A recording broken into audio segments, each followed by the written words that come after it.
man, that takes us to the main card, and it started off with a really good fight because his nickname, the immortal Matt Brown, really is one of those nicknames that makes a lot of sense because this guy is just never going to go away. It's crazy how long he's been lasting in this game, especially the fight game where you don't see a lot of old guys. It's dominated by the young.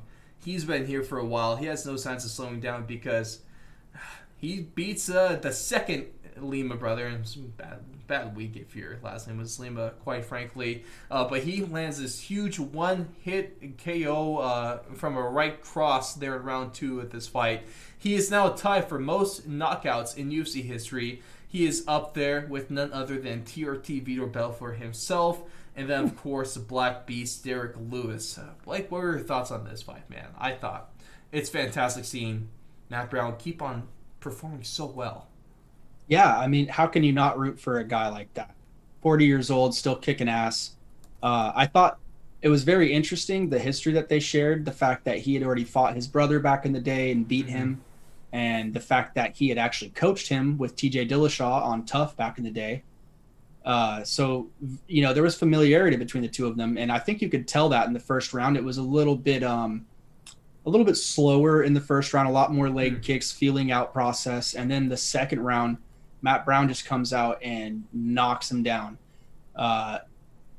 It'd be weird. I mean, I wonder what the emotions are. I guess you're kind of when you're a fighter, you kind of put that all aside, but still, I feel like you would kind of develop a decent relationship when you're coaching someone on Tough and, you're training together and all that jazz. And you get to know them a little bit, right? Like more than just the fighter, but also the person as well. Mm-hmm. But aside from that was mostly what I was thinking of other than the fight, just the dynamic between those two. But, I mean, the fight itself is a banger, man. I mean, that might have been able to be a Blake's Bangers. I mean, shoot, this 40-year-old man out here still whipping ass. So good for him, man.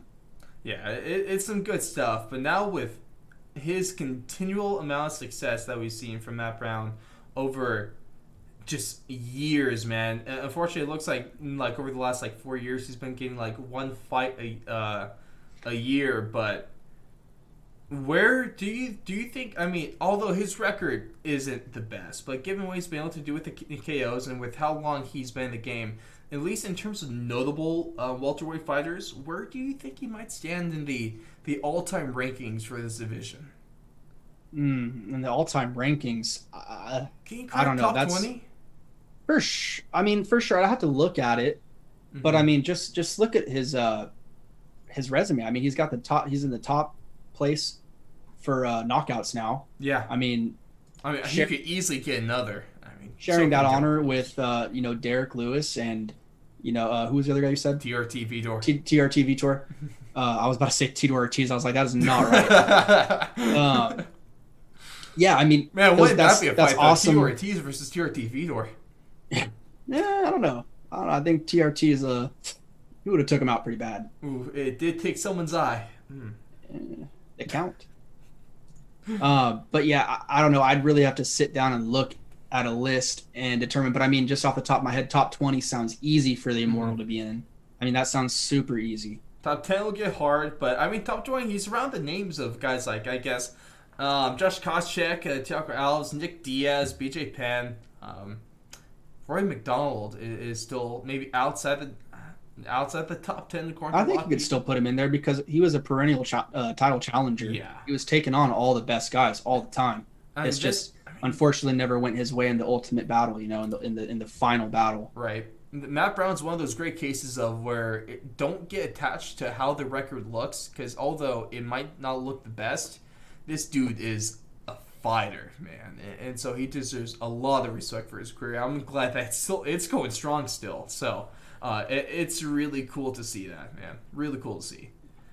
It just proves, I swear, I guess you're never too old for anything. Especially when it comes to knocking people out. So, Matt Brown, keep doing what you're doing.